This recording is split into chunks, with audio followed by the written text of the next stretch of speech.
이제 마가복음의 말씀 마치고 잠언 말씀을 저희가 잠시 묵상하고 있습니다. 은혜로운 시간 보내가요?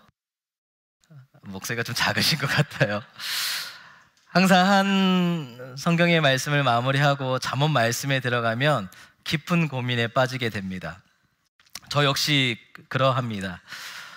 이렇게 스토리가 쭉 진행을 되다가 갑자기 스토리가 바뀌어지니까 어떻게 설교를 해야 될까? 많이 고민이 되더라고요. 그래도 말씀을 묵상하시면서 오늘 잠언 20장의 말씀을 제가 좀 전체적으로 좀 살펴보는 시간을 좀 가져보려고 합니다. 특별히 우리는 살아가면서요, 끊임없이 판단하고 이 결정을 내려야만 하는 그런 순간들을 맞이할 때가 있습니다. 그 상황 속에서 무엇을 선택하느냐 정말 중요한 일이죠. 그런데 그것보다 더 중요한 것은요, 그 선택을 하게 되는 기준입니다. 내가 무엇을 기준으로 삼느냐에 따라서 선택의 방향, 우리의 삶의 방향이 달라지기 때문입니다. 그래서 때때로 우리는 내가 지금 무엇을 기준으로 살아가고 있는가?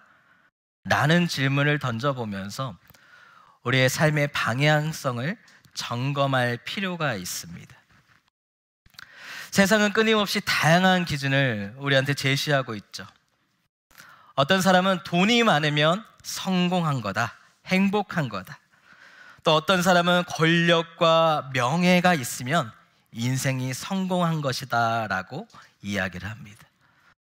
또 우리 젊은 세대들 가운데에는 자신의 감정과 욕망을 따라 살아가는 것이 진정한 자유를 누리며 살아가는 것이라 이야기를 하죠.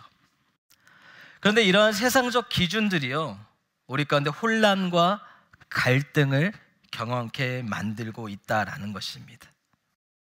세상의 기준이요, 옳은 것 같아서 쫓아가지만 항상 옳은 것은 아닌 것을 우리는 목격하게 되어집니다. 돈이 많다고 행복하지 않습니다.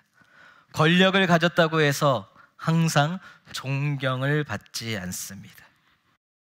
그리고 때때로 순간적인 감정에 휘둘러서 선택한 길들이 우리 가운데 후회로 돌아오게 되는 것을 경험하게 됩니다.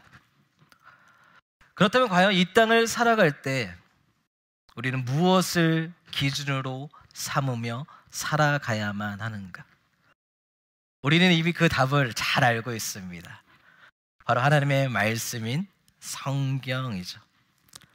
이 성경의 말씀은 우리에게 분명한 기준을 제시하고 있습니다. 하나님의 지혜와 공의, 정직함과 성실함. 특별히 오늘 우리가 함께 나눌 이 잠언 20장의 말씀이 바로 그러한 기준들을 우리 가운데 제시하고 있습니다. 말과 행동에 있어서 정직함을 가지는 것, 감정과 욕망에 휘둘리지 않고 절제함을 가지며 살아가는 것, 하나님의 공의와 인도하심을 믿고 신뢰하는 것. 특별히 우리 말씀을 보면은 부정한 저울을 사용하는 것을 하나님께서 미워하신다 말하면서 우리 안에 정직한 태도를 중요하게 여기신다 말씀하는 것들을 보게 됩니다. 바로 이 말씀이 우리가 어떤 기준으로 살아가야 할지에 대한 명확한 답을 제시해주고 있다라는 거죠. 바라기는 오늘 이 말씀을 나누면서 특별히 우리의 삶의 기준을 돌아보는 시간이 되기를 원합니다. 나는 지금 무엇을 기준으로 살아가고 있는가? 나의 가치관과 행동이 정말로 하나님 말씀에 기초한 것인가? 아니면 세상의 흐름 속에 따라가고 있는 것인가? 그리고 하나님이 원하시는 기준으로 살아가기 위해서 나는 어떠한 변화를 결단해야 하는가? 분명한 것은 우리가 하나님의 지혜를 가지고 살아간다면 분명 후회 없는 삶을 살 수 있다라는 것입니다. 오늘 이 시간 20장의 말씀을 통해서 하나님이 원하시는 삶의 기준을 배우고 또한 그분의 뜻에 우리의 삶을 맞추어가는 귀한 시간이 되기를 소망합니다. 그 첫 번째 기준은 바로 이러합니다. 우리 첫 번째 대목 한번 같이 읽어보도록 하겠습니다. 시작. 정직과 절제로 자신의 삶을 세워라. 우리의 인생에는 참 많은 시련들이 있습니다. 그 시련만큼 유혹과 시험들도 함께 찾아옵니다. 지금 이 자리에 계신 분들은 모두 다양한 인생의 계절을 보내셨고 또 보내고 있는 과정 속에 있습니다. 그러나 우리가 아무리 많은 경험을 가지고 있다 할지라도 그 마음 안에 중심 기준이 분명하지 않다면 우리는 순간순간의 유혹에 흔들릴 수밖에 없습니다. 특별히 20장 1절 말씀은요, 이렇게 시작을 하고 있습니다. 포도주는 거만하게 하는 것이요 독주는 떠들게 하는 것이라 이에 미혹되는 자마다 지혜가 없느니라. 단지 술만 마시지 말라는 경고의 말씀이 아닙니다. 이 말씀은 우리의 삶을 흐리게 만드는 것들, 우리의 마음을 흐트러뜨리고 판단력을 무디게 만드는 유혹들에 대한 경고의 말씀입니다. 우리의 삶을 한번 쭉 돌아보십시오. 꼭 술이 아니더라도 우리를 미혹하는 것들이 정말 많이 있습니다. 우리의 감정, 자존심, 물질, 명예, 인정받고 싶은 마음, 우리의 마음을 뒤흔드는 수많은 것들이 있고 우리의 판단을 어둡게 만드는 것들이 분명 존재합니다. 우리한테 필요한 것이 무엇입니까? 바로 절제할 수 있는 기준입니다. 혹자는 이것을 단순히 참는 것, 인내하는 것이라 말하는데 그것을 이야기하는 게 아닙니다. 하나님의 뜻인 것에서는 물러설 줄 아는 것, 하나님의 때를 기다릴 줄 아는 믿음의 자세를 취하는 것입니다. 3절 말씀을 보면 이렇게 이야기합니다. 다툼을 멀리하는 것이 사람에게 영광이거늘 미련한 자마다 다툼을 일으키느니라. 살다 보면 때로 억울한 일을 당할 때가 있습니다. 참지 못할 말을 듣게 될 때도 있습니다. 그때마다 욱하는 마음으로 말하고 싶고 따지고 싶고 설명하고 싶습니다. 그러나 성경은 지혜로운 자는 다툼을 피할 줄 아는 자라 말합니다. 순간의 감정을 절제하는 겁니다. 자기를 이기는 사람이 정말로 강한 사람이라는 것이지요. 또한 하나님께서 강조하시는 기준, 정직입니다. 10절 말씀을 한번 같이 읽어보겠습니다. 시작. 한결같지 않은 저울추와 한결같지 않은 되는 다 여호와께서 미워하시느니라. 삶의 저울이 공정하지 않는다면 그 사람의 인생은 삐뚤어질 수밖에 없습니다. 세상은 우리에게 이렇게 이야기합니다. 괜찮아, 적당히 융통성 좀 발휘해, 그 정도는 예수님도 이해하실 거야 라고 이야기합니다. 근데 우리의 기준에서 그렇지요. 하나님께서는 우리에게 정직함을 요구하고 계십니다. 이것은 율법적인 강요가 아닙니다. 신뢰받는 인생은 복된 길이기 때문에 하나님은 우리에게 정직을 요구하시는 겁니다. 하나님은 우리 마음의 중심을 보는 분이라 말씀하셨습니다. 사람들은 겉과 결과를 보면서 판단하지만 하나님은 그 과정 역시 보시고 중심을 살펴보시는 분이십니다. 그렇기 때문에 우리에게 가장 중요한 기준은 사람의 시선이 아닌 거죠. 하나님의 시선 앞에서 하나님이 지금 나를 어떻게 바라보고 계신가를 묵상하면서 살아가는 마음인 것입니다. 여러분의 삶의 주변을 떠올려 보시기 바랍니다. 지금도 여전히 수많은 유혹이 우리 가운데 존재하고 있습니다. 이렇게 좋은 날씨에 밖에 가서 꽃 구경하셔야지, 지금 여기 와 계시지 않습니까? 그런 마음들이 우리 가운데 찾아온다라는 거죠. 그런데요, 그런 것들이요, 우리의 기준을 조금씩 무너뜨리고 내 마음의 중심을 흐트러뜨리게 할 때가 있다라는 것입니다. 그럴수록 우리는 다시 말씀 앞에 서는 노력을 해야 될 줄 믿습니다. 그리고 스스로에게 질문을 던져야 합니다. 나는 어떠한 기준을 가지고 오늘을 살아가고 있는가? 나는 절제하는 삶을 살고 있는가? 사람이 아니라 정말 하나님 앞에서 정직함을 가지고 살아가고 있는가? 오늘 이 질문 앞에 여러분의 답은 무엇입니까? 이 질문 앞에 여러분은 하나님께 어떻게 반응하시겠습니까? 그리고 이 질문은 단순히 개인적인 영역에서 그치는 것이 아닙니다. 내가 어떤 기준을 세우고 살아가느냐는 다른 사람과 어떤 관계를 맺고 살아가는가에도 깊은 연관성이 있습니다.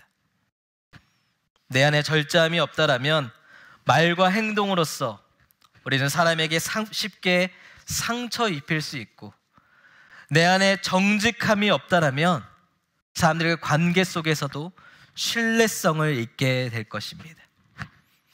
그래서 오늘의 말씀을 살펴보면 이 개인의 삶에 이어서 관계 안에서의 우리가 어떠한 기준을 세우며 살아가야 될 것인가를 또한 제시하는 것을 살펴보게 됩니다. 우리 두 번째 대지를 한번 같이 읽어보겠습니다. 시작. 신실함과 지혜로 관계를 심으라. 우리의 삶 속에서 관계만큼 중요하고 또 어렵고 또 깊은 주제도 없는 것 같습니다. 우리의 가족, 친구, 이웃들, 직장 동료, 또 교회 공동체까지 우리는 많은 사람들을 만나고 그들과 관계를 맺으며 살아가고 있습니다. 그런데 문제는 아무리 오래된 관계라도요, 그 관계는 언제든지 깨어질 수 있다라는 것입니다. 그 관계 안에서 시험받을 수 있다라는 것이에요. 그렇기 때문에 그 갈림길마다 우리가 붙들어야 하는 것, 바로 신실함과 지혜의 말입니다. 오늘 11절 말씀은 이렇게 이야기합니다. 비록 아이라도 자기의 동작으로 자기 품행이 청결한 여부와 정직한 여부를 나타내느니라. 사람은 결국 그가 어떻게 행동하고 말하느냐에 따라서 자신을 드러내기 마련이라는 것입니다. 그 사람의 진심과 중심은 말과 태도, 관계 안에서 자연스럽게 드러나기 마련입니다. 그렇기 때문에 우리의 관계 안에서 가장 중요한 덕목이 바로 신실함입니다. 언제나 한결같은 마음들, 쉽게 뒤바뀌지 않는 태도, 겉과 속이 다른 그런 것이 아니라 정말로 진심으로 대하고 지켜가는 태도들입니다. 그런데 이 신실함이 무너지면요, 관계는 쉽게 틀어질 수밖에 없는 것입니다. 특별히 14절의 말씀을 보면 굉장히 재밌는 표현이 하나 나옵니다. 물건을 사는 자가 좋지 못하다 하다가 돌아간 후에는 자랑하느니라. 이 말씀 보면 왠지 물건을 흠이 있다 트집 잡아서 싸게 사서 자랑하는 느낌이 좀 들죠? 흥정 잘했다는 이야기가 아닙니다. 앞에서는 다르게 말하고 뒤돌아서서는 본심이 드러나는 그런 이중적인 태도를 꼬집고 있는 말씀입니다. 이러한 태도는 분명히 관계에 있어서 신뢰를 무너뜨리는 행동들입니다. 겉과 속이 다른 사람하고는 함께 있어도 그 마음이 멀어질 수밖에는 없죠. 우리 주변에도 그런 분들이 조금 있지 않습니까? 혹시 나도 그렇지는 않은가요? 교회 안에서는 거룩한 척, 아버지, 아멘. 밖에 가면 에이. 가정과 교회와 직장에서 각기 다른 모습, 말과 행동이 다른, 겉과 속이 다른 그런 모습이 우리 가운데 존재하고 있지는 않습니까? 또한 관계 안에서 관계를 가장 무너뜨리는 흔한 통로가 우리의 말입니다. 말.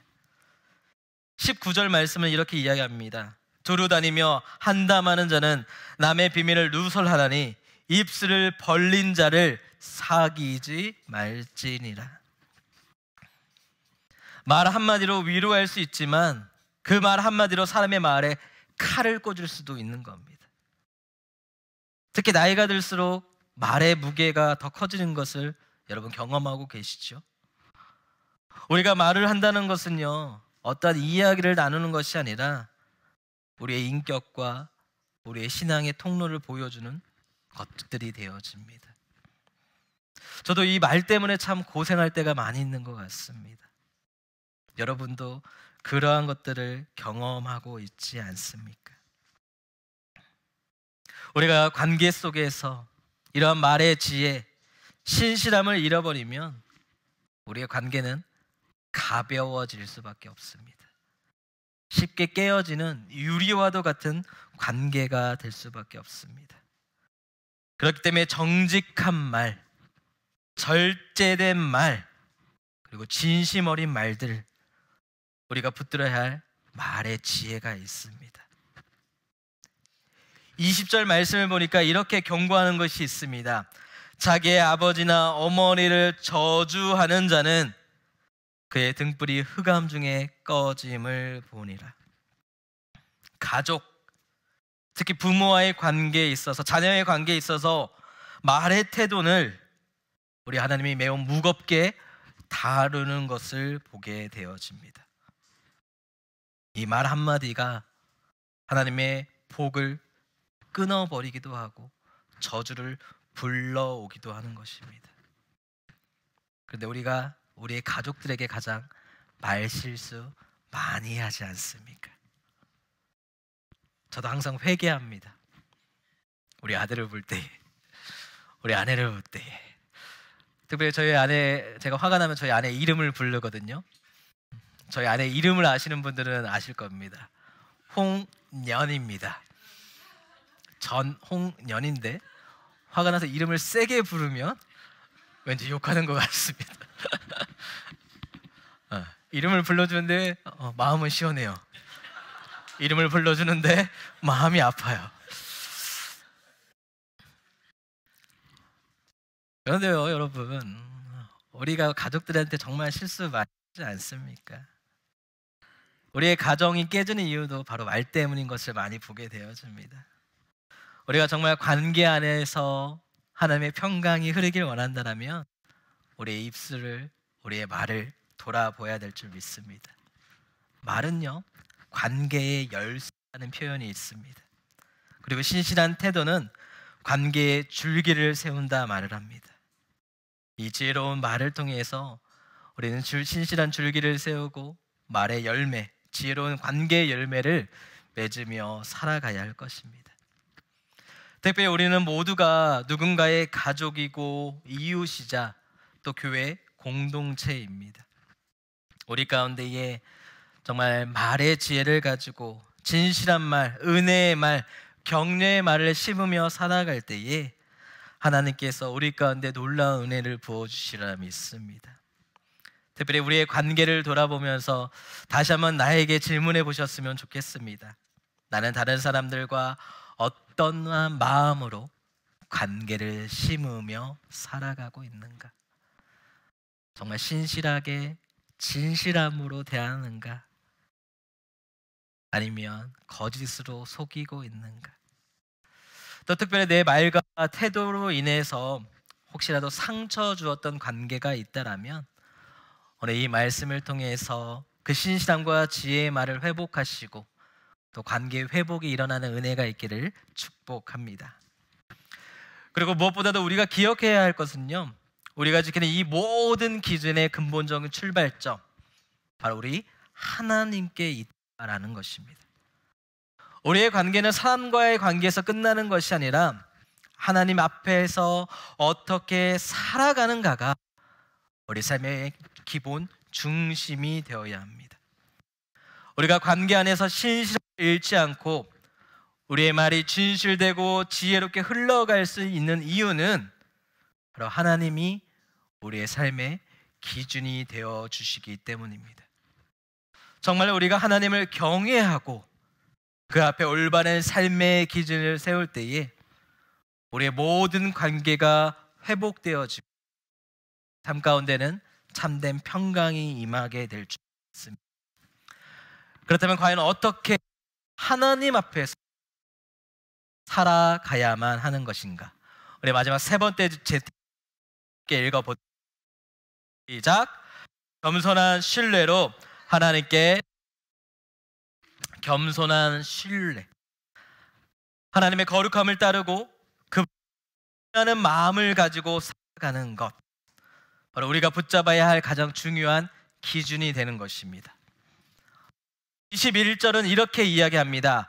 처음에 속히 잡은 산업은 마침내 복이 되지 아니하느리라. 여기서 말하는 복은 단지 물질적 축복만을 이야기하는 것은 아닙니다. 우리가 무언가 성공적인 받는 복을 이야기하는 것이 아닙니다. 복은 하나님과의 바른 관계 안에서 오는 참된 평안, 기쁨, 그리고 구원의 확신을 포함합니다. 하나님을 경외하는 자는 하나님의 뜻에 따라 살아가면서 진정한 복을 누릴 수 있게 되는 것입니다. 근데 우리는 이 세상에서 얻을 수 있는 세속적 유익을 추구할 때가 많습니다. 처음에 속히 잡은 산업. 그런데 23절에서 말하는 것처럼 우리가 속히 원하는 그 세속적 유익을 한번 돌아봐야 합니다. 한결같지 않은 저울추는 여호와께서 미워하는 것이요 속이는 저울은 좋지 못한 것이니라.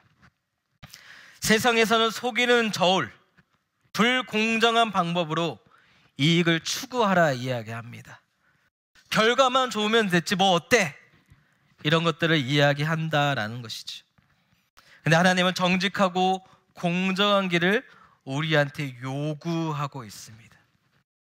하나님의 뜻을 따라 살아가는 사람은 세상적인 방법에 속지 않고 하나님의 의도대로 하나님의 뜻을 따라 거룩하게 살아가는 사람들입니다.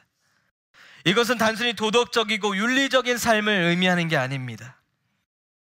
우리의 중심을 보시는 하나님을 바라보면서 그 중심에 정직하고 순수한 마음을 가지고 하나님의 뜻을 쫓고자 노력하는 것을 말합니다. 우리의 말과 행동은 물론이거니와 우리의 생각까지도 하나님 앞에 거룩하고 정결함을 가지고 살아갈 것을 요구하고 있는 말씀인 겁니다. 그리고 29절은 이렇게 이야기하고 있습니다. 젊은 자의 영화는 그의 힘이요 늙은 자의 아름다움은 백발이라. 우리가 나이가 들수록 외적인 모습은 쇠약해질 수밖에 없습니다. 그러나 내적인 거룩함과 경외함은 점점 더 빛을 발할 수 있습니다. 우리는 나이가 들수록 하나님을 경외함을 더욱 깊이 있게 경험해야 하고 거룩한 삶의 열매를 맺는 사람들이 되어야 합니다. 늙은 자의 아름다움이 백발이라는 것, 머리 하얀 것을 의미하는 게 아니지 않습니까? 그 안에 담겨진 경험들, 연륜들, 하나님을 만나고 경험했던 그 관계의 깊음, 그것이 하나님 가운데의 아름다운 모습으로 비춰지고 있다는 것을 우리는 기억하고 있지 않습니까? 그렇게 오늘 우리가 하나님 앞에서 살아갈 때에 세상과 다른 기준을 가지고 하나님 앞에 나아가야 될 줄 믿습니다. 하나님을 경외하고 그분 앞에서 거룩한 삶을 살아가고자 몸부리치며 살아가는 것, 그것이 바로 우리가 따라야 할 삶의 최고 기준이 되는 줄 믿습니다. 그렇다면 하나님께서는 분명 우리 가운데에 놀라운 은혜를 더하여 주실 것입니다. 바라기를 세상 기둥 가운데에 흔들리는 것이 아니라 하나님 말씀 가운데에 기준을 배우고 또 그 모습을 따라가는 삶을 통해서 우리의 인생을 하나님 앞에 영광 올려드리면서 그분의 뜻을 이루어 살아갈 수 있는 우리 모두가 되기를 예수님의 이름으로 축복합니다. 오늘 이 기도의 시간 우리가 하나님 앞에서 정말 거룩함과 경외함을 붙들고 하나님을 향한 믿음을 다시 새롭게 할 수 있기를 소망합니다.